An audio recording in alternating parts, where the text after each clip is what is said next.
pemirsa terima kasih Anda masih bergabung bersama kami dalam Market Opening dan masih tersambung juga bersama dengan Rifan Kurniawan, Indonesia Value Investor dan juga Direktur dari PT Indovesta Utama Mandiri.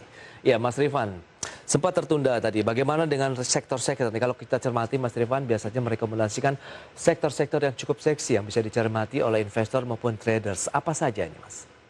Ya, jadi kalau kita bicara sektor-sektor yang saat ini masih cukup menarik ya, baik dari segi prospek maupun dari segi valuasinya juga yang belum terlalu mahal gitu ya. Saya melihat ada yang pertama itu ada pertambangan. Jadi memang kalau kita bicara pertambangan saat ini, kalau kita bicara prospeknya memang cukup cerah ya, seiring dengan peningkatan harga batu bara yang didukung juga oleh peningkatan volume, ya kan, di sepanjang 2021 ini.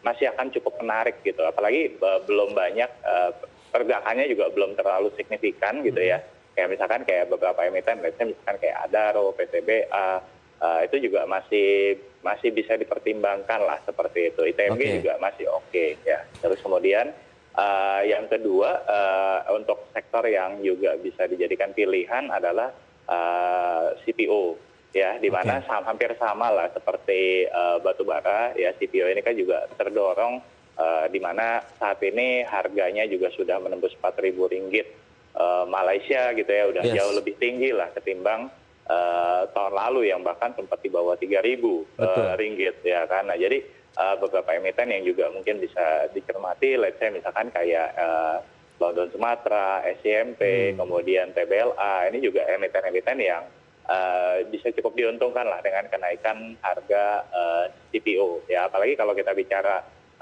belum kita bicara juga tentang penerapan D30 yang sempat tertunda lah ya tahun 2020 kemarin karena COVID ya, tahun ini akan kembali digalakkan lagi dan itu cukup cerah sih prospeknya. Baik, dan berarti secara valuasi juga masih oke. Yes, ada sektor pertambangan, Anda bisa menjadi salah satu pilihan yang sudah disarankan ITMG, Adaro dan PTBA begitu ya Mas ya.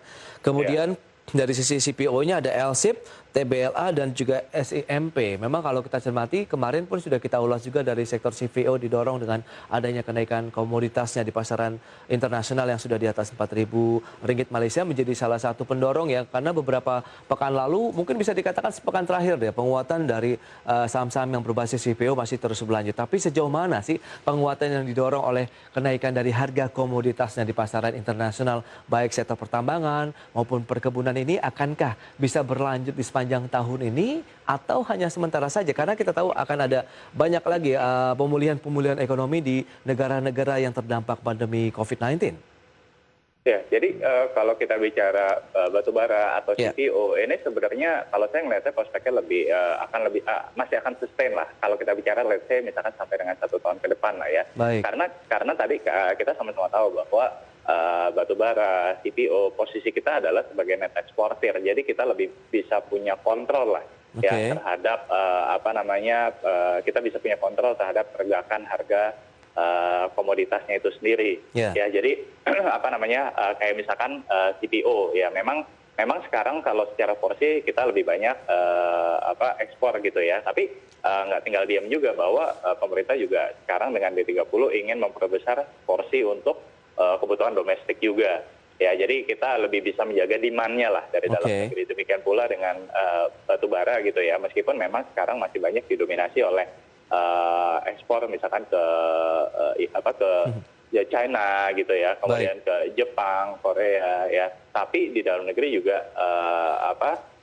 kebutuhan untuk tenaga listrik ya, itu juga masih sangat-sangat besar gitu. Jadi saya lihat sih sebenarnya kita punya kontribusi atau kita punya andil yang kuat terhadap pergerakan harga batubara dan kita bisa jaga lah.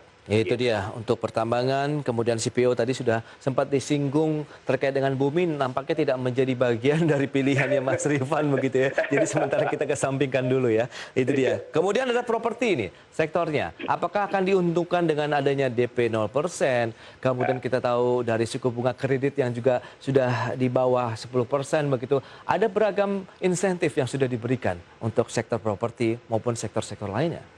Ya, jadi sektor properti juga menurut saya salah satu sektor yang akan diuntungkan dan punya peluang lah untuk bangkit di tahun 2021 ini, karena ya udah tidur cukup panjang juga ya, dan cepat atau lambat ya saya yakin pasti akan bangkit, karena kita nggak bisa pungkiri bahwa sektor properti ini punya andil yang cukup besar terhadap pertumbuhan ekonomi karena banyak sektor turunan di bawah properti, misalkan kayak semen, ya kan, itu juga bergantung juga dari sektor properti gitu. Jadi saya lihat pemerintah sekarang udah optimal banget gitu ya untuk memberikan insentif-insentif baik secara moneter atau maupun secara fiskal gitu ya. Kayak termasuk pemberlakuan DP 0% itu juga sebagai upaya lah untuk meningkatkan sektor properti. Nah sekarang tinggal gimana nih, apakah masyarakat itu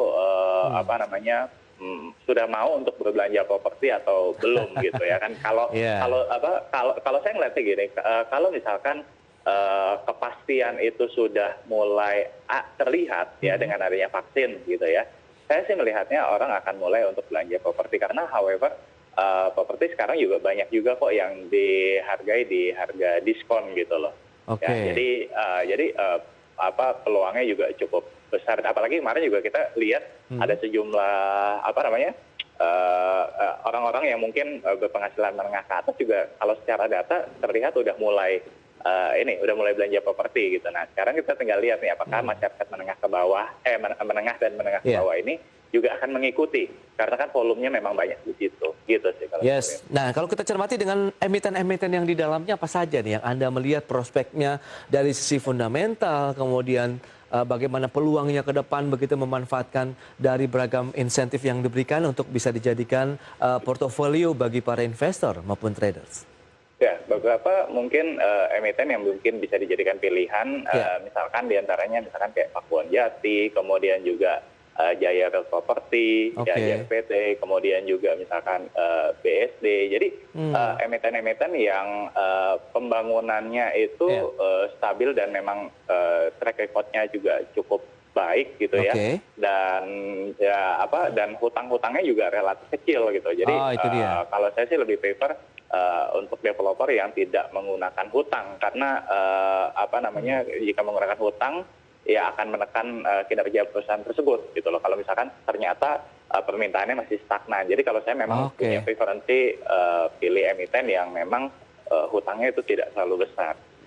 Hutang tidak terlalu besar, dari sisi fundamentalnya bagus, kemudian land bank-nya juga mungkin masih banyak ya Mas Rifan ya? Betul. Nah itu juga salah satu faktor yang perlu diperhatikan juga land bank. Ya apalagi kalau misalnya kita bicara Pakuan Jati, recurring income yang selama ini menjadi andalan, apakah itu juga masih bisa menjadi salah satu pendorong yang kuat begitu untuk menopang kinerja perusahaan kalau kita cermati misalnya dari P1?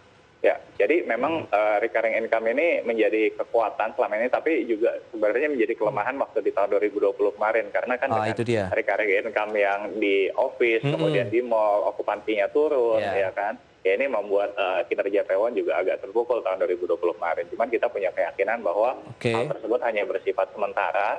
Dan tahun 2021 ini dengan ya kita tahu mall sekarang sudah buka normal sampai jam 9 malam ya kan, kemudian office juga mulai bergulir gitu ya, ekonomi mulai bergulir, orang juga mulai ke office lagi gitu. Jadi